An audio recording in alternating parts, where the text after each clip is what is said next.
बेटे रमेश की नई बहू अनामिका घर आने की खुशी में शारदा घर में ही सत्यनारायण जी की पूजा रखवाती है। पंडित जी पूजा के सारे सामग्री और सत्यनारायण जी की तस्वीर रखकर वो मंत्र पढ़ने लगते हैं। जान पहचान रिश्तेदारों से घर मानो की खिलखिला उठा। सामने अनामिका और रमेश और पीछे शारदा और प्रसाद हाथ जोड़ के बहुत ही भक्ति के साथ बैठे हुए थे। तभी पंडित जी हल्दी चावल सबको देते हुए कहते हैं, शारदा मैडम, नई दंपति के घर आने की खुशी में सत्यनारायण पूजा समाप्त हुई। अब मेरी दान दक्षिणा दे दीजिए, मुझे कहीं और भी जाना है। जरूर जरूर पंडित जी, अजी सुनते हैं। पंडित जी को जरा 501 रुपया दे दीजिए। पंडित जी आप हॉल में इंतजार कीजिए, अभी मैं लाके देता हूँ, कहकर प्रसाद वहाँ से चले जाते हैं। पंडित जी हॉल में इंतजार करने लगते हैं। फिर प्रसाद दान दक्षिणा ले आकर पंडित जी को दे देते हैं। पंडित जी भी खुशी होकर हाथ जोड़ के नमस्ते करते हैं और वहाँ से चले जाते हैं। फिर पूजा पाठ खत्म हो जाने के बाद रमेश और अनामिका अपने कमरे में बैठकर खुशी खुशी बातचीत करने लगते हैं। तभी वहाँ पे शारदा आती है। नहीं बहू, तुमसे मुझे बहुत काम है, जरा इधर आना। ठीक है माँ जी। आते वक्त नोटपैड और पेन लेके आना। ऐसा कहकर वो वहाँ से चली जाती है। फिर अनामिका अपने पति को देखती है। सासू माँ ने मुझे नोटपैड और पेन ले आने के लिए क्यों कही? सासू माँ को क्या कहानियाँ लिखने की आदत है? मुझे तो ये सब लिखना नहीं आता है। डरो नहीं अनामिका, माँ कहानियाँ नहीं लिखती है। जितना मुझे पता है कि माँ गाँव वालों को खाना खिलाना चाहती है, इसीलिए शायद वो लिस्ट बनाने के लिए बुला रही है। हाँ शायद यही वजह हो। ठीक है, मैं जाके लिस्ट बना के उन्हें देकर आती हूँ, आप यहीं रहिए। इस तरह से कहकर अनामिका पेन और नोटपैड लेकर अपने कमरे से हॉल की तरफ जाती है और जाके शारदा के बगल में बैठ जाती है। देखो बहू, घर में सत्यनारायण की पूजा बिना किसी बाधा के सफलतापूर्वक हमने तो संपन्न कर ली। अब सबको भोजन कराना बाकी है। मैं चाहती हूँ इसी तरह सफलतापूर्वक सबको हम भोजन भी करवा दे। आपका दिल बहुत अच्छा है माँ जी, इसीलिए देखिएगा सब कुछ अच्छे से ही होगा। ये सब लेके ज्यादा मत सोचिए, परेशान मत होइए। बातचीत हो ही रही थी कि तभी प्रसाद आ जाते हैं। क्या शारदा मेरे बारे में अच्छी अच्छी बातें कह रही हो? नहीं जी, घर पे सबसे ज्यादा बुरी नजर किसकी है वही कह रही हूँ। कहने की क्या है, वो तो हम दिखाई देंगे। ये सुनकर बहू अनामिका जोर जोर से हंसने लगती है। शारदा गुस्से से उसे घूर के देखने लगती है। जल्दी से अनामिका अपनी हंसी रोक देती है। फिर प्रसाद आके शारदा के बगल में बैठते हैं। फिर शारदा कहने लगी और अनामिका जल्दी जल्दी से कागज में लिखने लगी। लिखते लिखते कागज भर गया। 15 मिनट के बाद शारदा बिल्कुल थक हार गई और कागज में लिखते लिखते अनामिका का भी हाथ दर्द होने लगा। जाइए, जो लिस्ट बनाया है वो ले आइए। ऐसा कहकर वो प्रसाद को लिस्ट दे देती है। बिना कुछ कहे प्रसाद भी लिस्ट लेकर वहाँ से चले जाते हैं। 1 घंटे के अंदर ही घर के बाहर टेंट लग जाता है। खाना बनाने वाले आके सब्जियां काटने लगते हैं। हेड रसोइया को शारदा सब कुछ अच्छे से समझा देती है। हेड रसोइया भी उनकी एक एक बात अच्छे से समझ लेते हैं। फिर अनामिका आके शारदा को घर के अंदर ले जाती है। तब तक रसोइया खाना पकाने लगता है। इसी तरह वक्त गुजर रहा था। तभी अचानक से आसमान में बादल छा जाते हैं। बिजली कड़कने लगती है और धीरे धीरे छोटे छोटे बारिश की बूंदें तेज बरसात में बदल जाते हैं। अब अचानक से तूफान शुरू होता है। सारा टेंट, खाने का सामान, सब कुछ बारिश में बह जाता है। तूफान में सब कुछ बर्बाद हो जाता है। फिर 1 घंटे बाद धीरे धीरे तूफान और बारिश रुकती है। सोफे पे शारदा, प्रसाद, अनामिका, रमेश सब दुखी होकर बैठे थे। अब हम सबको भोजन कैसे कराएंगे? अब इस बरसात में बाजार का हालत क्या है? सिर्फ इतना ही नहीं, वहाँ से सामान ले आना भी मुश्किल है। ऊपर से सब भूखे हैं।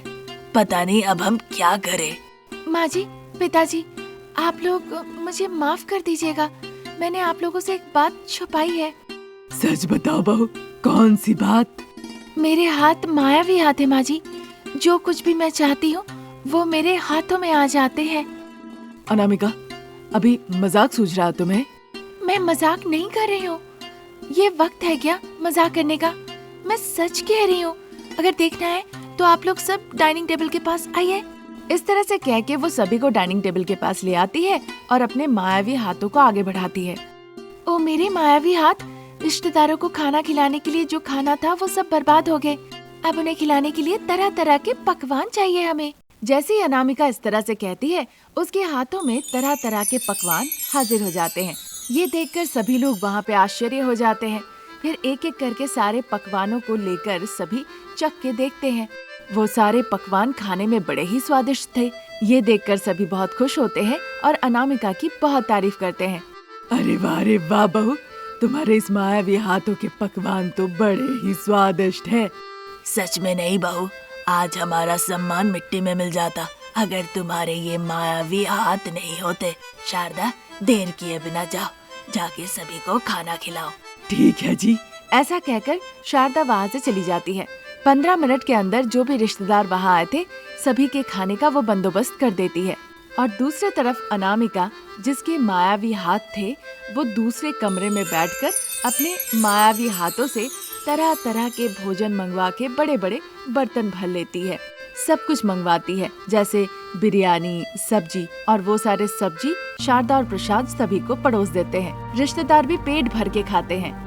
वैसे बहू, मैं तो पूछना भूल ही गई थी, तुम्हें ये मायावी हाथ कहाँ से मिले? इसके पीछे रहस्य है माँ जी। बताओ बहू, जानने की मुझे भी उत्सुकता है। माँ जी, पिताजी, अजी आप भी सुनिए, मैं आपको बताती हूँ। ये बताने के लिए मुझे 10,000 लाइक्स चाहिए। देखते हैं आपके साथ साथ ये रहस्य और किसे पता चलता है। तुम तो महान हो बहू, तुम्हें 10,000 क्या, उससे भी ज्यादा लाइक्स मिलेंगे। तुम बस रहस्य बताने के लिए तैयार रहो। अच्छा ठीक है माँ जी।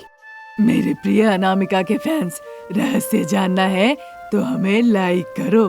शारदा की बातें सुन के प्रसाद और रमेश हाथ जोड़ के नमस्ते करते हैं।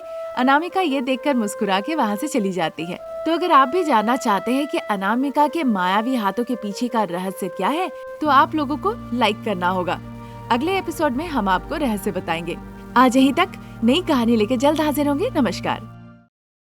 छत पे खड़ी होकर बहू अनामिका पड़ोसियों के छत पर धूप में सुखाए जाने वाले पापड़ों को देखकर कहने लगती है, अरे पापड़ देखकर ही मुझे खाने का मन हो रहा, पर कैसे लूं? कैसे भी मुझे इसे चुराना होगा। सोच ही रही थी कि तभी सासू माँ शारदा वहाँ पे आती है। इस तरह अगर तुम देखती रहोगी तो पेट नहीं भरेगा। पैसे वाले इसे खरीद के खाते हैं, गरीब लोग इसे सुखा के खाते हैं, और हम जैसे चोर चोरी करके खाते हैं। क्या कहती हो बहू? सास बहू बातचीत कर ही रही थी, तभी प्रसाद और रमेश उनके पास आते हैं। उन्हें देखकर, क्या बात है, तुम बाप बेटे को भी पापड़ खाना है क्या? शारदा, हम पापड़ खाने नहीं, तुमसे बात करने आए हैं। हाँ तो बताइए। लगातार एक के बाद एक शादियाँ है और सब में हमें जाना ही पड़ेगा।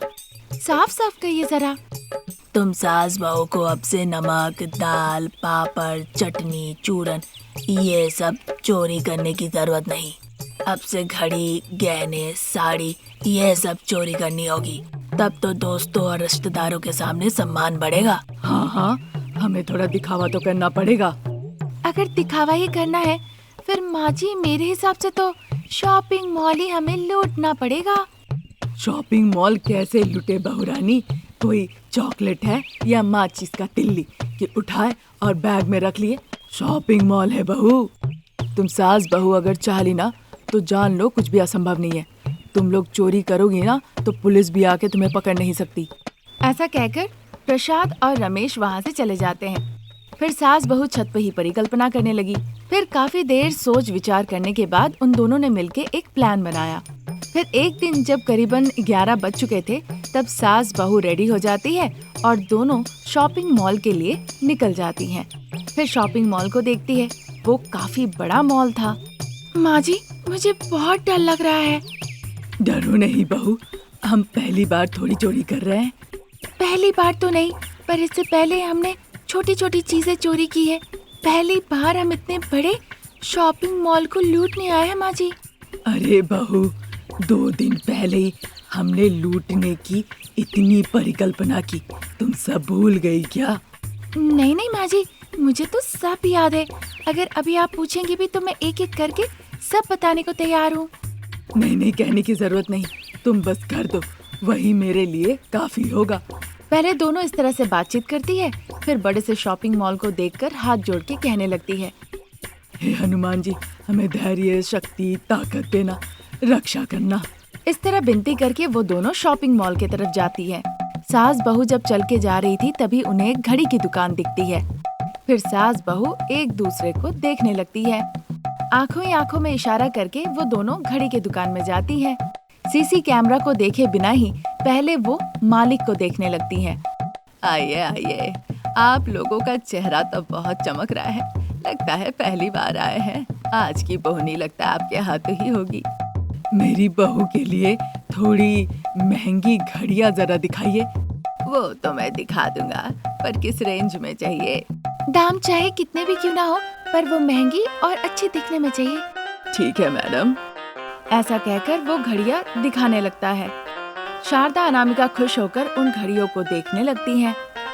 एक एक घड़ी की कीमत के बारे में वो दोनों पूछताछ करती हैं। शारदा एक घड़ी उठाकर अपने हाथ में पहनती है। ये देखकर अनामिका हैंडबैग सामने रखकर फोन करती है। शारदा का फोन बजने लगता है। हेलो हेलो, कौन? यहाँ पे सिग्नल ठीक से नहीं है। कौन है? ऐसा कहकर शारदा दुकान के बाहर निकल आती है। दुकानदार परेशान हो जाते हैं। दुकान के मालिक देखते हैं शारदा फोन लेके बाहर जा रही है तो वो भी शारदा के पीछे पीछे बाहर निकल आते हैं। यही सही मौका है। जल्दी अनामिका सभी महंगी घड़ियां अपने हैंडबैग में रख लेती है और वो दुकान से बाहर निकल जाती है। जब तक दुकान के मालिक लौट आता है, देखता है अनामिका दुकान में है नहीं। वो तो अपना सर ही पकड़ लिया। थोड़ी दूर पे ही सास बहू जाके एक जगह मिलती है, फिर घर लौट जाती है। फिर उन्होंने चोरी की घड़ियों को अपने पतियों को दे देती है और वो घड़ी बेचने चले जाते हैं। 1 घंटा हो जाने के बाद सास बहू फिर से साड़ी के दुकान में जाती है। बाबू, इस साड़ी की कीमत क्या है? 25,000 मैडम, आप पर बहुत अच्छी लगेगी। ठीक है बाबू, मेरी बहू को भी एक साड़ी दिखाना। माँ जी, मुझे लेकिन 50,000 की साड़ी चाहिए। ठीक है मैडम, दिखाता हूँ। ऐसा कहकर वो सेल्समैन अनामिका को साड़ी दिखाता है। अनामिका को साड़ी बहुत पसंद आती है। मेरे लिए ये साड़ी और बहू के लिए ये साड़ी, ठीक है? ट्रायल रूम किधर है? वो रहा मैडम, उस तरफ है। मैं काउंटर पे इंतजार कर रहा हूँ। सेल्समैन वहाँ से चला जाता है। सास बहू ट्रायल रूम के पास चली जाती है। फिर ट्रायल रूम में बैठकर वो सोचने लगती है जो परिकल्पना की थी उसके बारे में। शारदा आवाज बदल के शॉपिंग मॉल के उस दुकान के नंबर पे फोन लगाती है। हेलो, कृष्णा शॉपिंग मॉल, आपके दुकान में बॉम्ब है। 2 मिनट में वो फटने वाला है।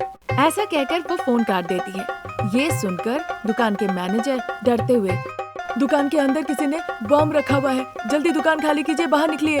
इस तरह से वो जोर जोर से चिल्लाते हैं।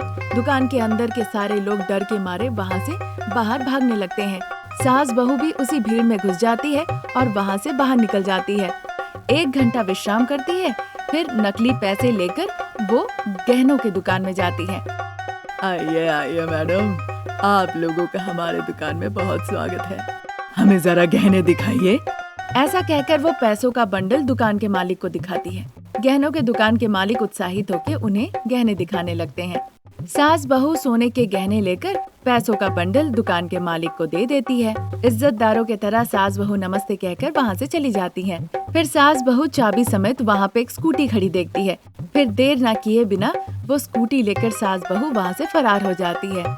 सुनार के दुकान के मालिक जब पैसे गिनने के लिए पैसे कवर से निकालते हैं तो देखते हैं नकली है, बस जेरोक्स पेपर है। हे राम! ऐसा कहकर वो अपना सर पकड़ लेते हैं, पर सास बहू तो वहाँ से घर चली जाती है। इस तरह सास बहू अपनी चालाकी से पूरे मॉल को ही लूट लेती है। आज यहीं तक। नई कहानी लेकर जल्द हाजिर होंगे। नमस्कार।